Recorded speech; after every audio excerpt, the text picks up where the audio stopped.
Evening gamers, welcome to a new video. This is going to be the launch of my new account, Varrock Jacob. This is my area-restricted Ultimate Ironman, locked to the Varrock region of the map. This is going to be the pilot episode for this new journey, where I'll outline the rules, restrictions, and goals for the account.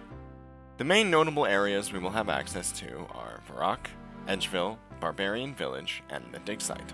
Varrock is the largest area we have access to, with many notable features for the progression of the account. Access to the Obor, Bryophyta, and Scurious bosses are all available in Varrock. There are many useful shops, such as Aubrey's Rune Shop, Lowe's Archery Shop, and Zaf's Staffs, just to name a few. There's the Sawmill, which will give us the ability to create planks for construction, and also an estate agent to buy a house and obtain a saw. In combination with the limestone rocks northeast of the city, and the other useful items sold from the sawmill operator, we'll have a comfortable way to build a cozy home. The Earth Altar is conveniently located just south of the sawmill, and Aubrey can teleport us to the Essence Mine, which makes for a reliable way to train rune crafting. There's a wheat field north of the Cook's Guild, which will grant us access to Puro for catching implings. There are 2 farming patches we can rake for farming experience, and a master farmer located in the pen south of the city that we can pickpocket for seeds. We have multiple mines for obtaining ores, and anvils for creating armor and weaponry. There are trees all the way up to U, which can be cut for logs, and even a tree patch we could hypothetically use to plant a magic tree in. There's a rooftop agility course within the city, which we can gain access to upon reaching level 30 agility. Beyond all of that though, the Varrock sewers have a good assortment of NPCs to begin our combat journey. In Edgeville we have the only furnace, which we can use for smelting bars and creating jewelry. But the main attraction here is the Edgeville dungeon. Along with a good mix of monsters, there's also a wilderness section of the dungeon. While training in the wilderness does put the account at a lot of risk, we can use it to obtain one of the most powerful items for Ultimate Ironman, the looting bag. The UIM meta typically revolves around the vast amount of storage this item presents, so having access to it will be monumental for the account's progression.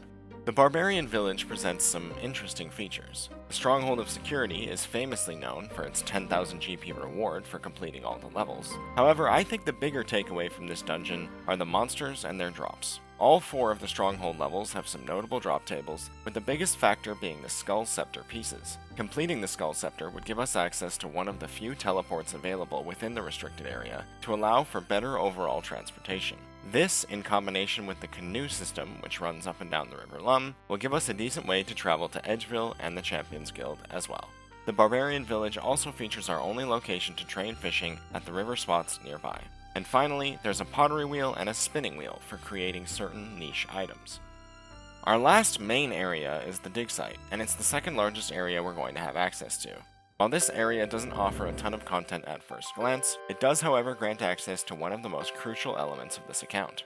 After completion of the dig site quest, players can clean finds at the Varrock Museum. While cleaning these finds, players can be rewarded with experience lamps, which can be used in any skill of your choice. This creates a reliable way to achieve about 2,000 experience per hour, allowing us to train any skill we otherwise wouldn't have access to.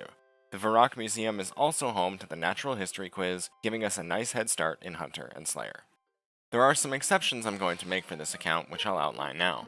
The Druidic Ritual quest and the Rune Mysteries quest are both required to obtain access to the Herblore and runecrafting skills, and I've already gone ahead and completed both of these quests. I used the Venom trick to obtain the raw bear meat for Druidic Ritual. Essentially, you can venom an NPC on a main account, and if the monster's natural hit point regeneration replenishes the monster's missing HP before the first tick of venom appears, then dealing 1 damage with an Iron Man account will still grant kill credit. I used magic to slay the chicken, cow, and giant rat required for their drops, and thus I was able to complete the quest whilst remaining level 1 in all combat stats. I've also allowed myself to complete the Enter the Abyss mini-quest as part of my exceptions. While most players hate the runecrafting skill, I personally enjoy it, and given that the Abyss entrance is located within the wilderness, I see this as a fair trade-off to allow us access to crafting all rune types. I'll also be making an exception for completion of the Varrock Easy Achievement Diary. Most of these diary tasks are legitimately completable within our restricted area, but there are 2 tasks which we need to bend our rules for. At level 13 agility, I'll be able to jump over the fence south of Varrock, which would put the account outside of the allowed area. I'll be doing this 1 time to complete the diary step once I have obtained level 13 agility. I will also need to catch a trout in the Barbarian village. While the fishing spot is within our restricted area, it isn't possible to obtain the fly fishing rod necessary to catch the fish, so I've allowed myself to purchase one from the fishing shop in Port Sarim prior to starting the series. Finally, I've decided to make a few item exceptions. The fly fishing rod, as I already mentioned, is necessary for completing the easy diary step. I'll also be allowing myself to have a regular fishing rod, since obtaining fishing bait is going to be far easier than obtaining feathers, and this is our only method of training fishing anywhere in the restricted area.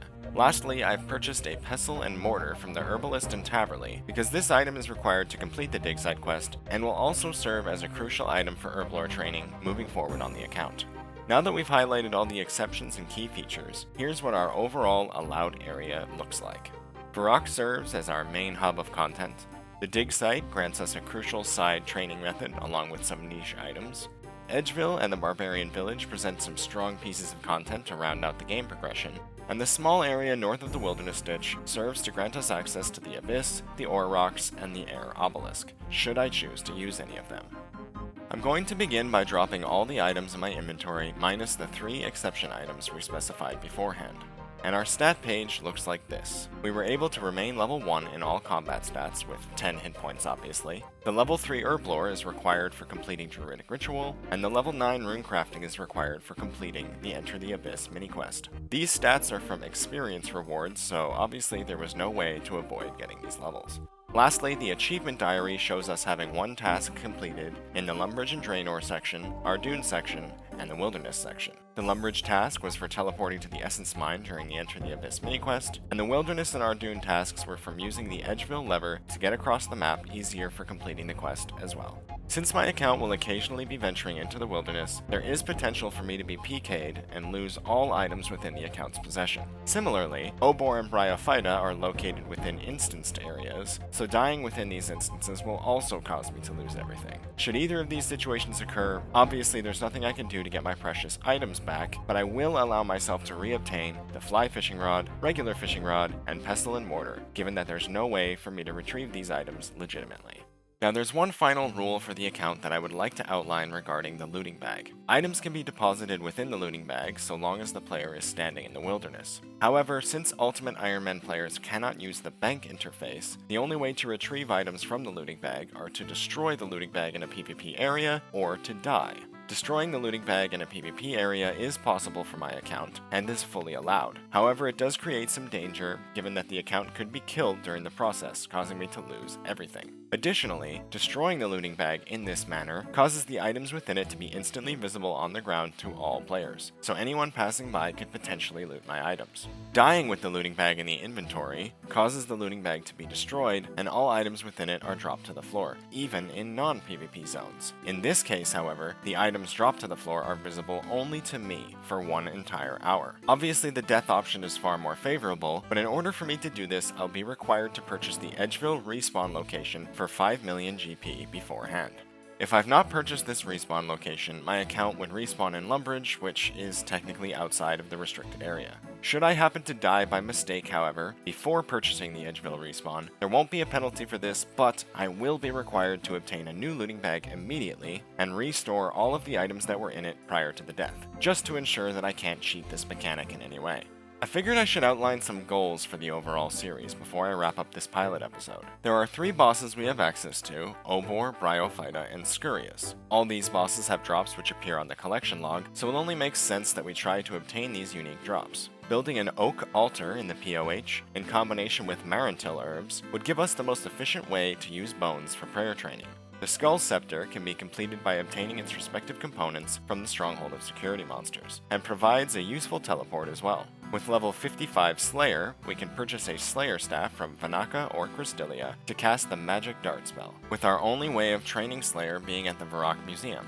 A magic shortbow and rune crossbow are both possible to obtain within the restricted area. We can obtain magic logs and a bowstring from implings, and we can fletch the shortbow with level 80 fletching. Runite limbs can be obtained by receiving a runite bar drop from the Bryophyta's chest and smithing it on the anvils in Varrock with level 91 smithing. The sinew for a crossbow string can be obtained by slaying the black bear south of Varrock and cooking its meat. The Barbarian village conveniently has a spinning wheel, making all the skilling steps of this process located within our restricted area. I do believe it is also possible to obtain the Dragon Spear, and this would be our best in slot melee weapon on the account if we ever got lucky enough to receive one. We could even poison the spear as well for some extra DPS. Lastly, there are 8 possible pets we could obtain within the restricted area, 7 skilling pets and 1 boss pet. It is possible to build an oak pet house in the POH, which would store 3 of these pets. However, should there ever come a day where we've obtained 4 or more, only then will I allow a final exception for us to obtain the necessary materials to build a higher tier pet house, assuming I have the construction level to do so.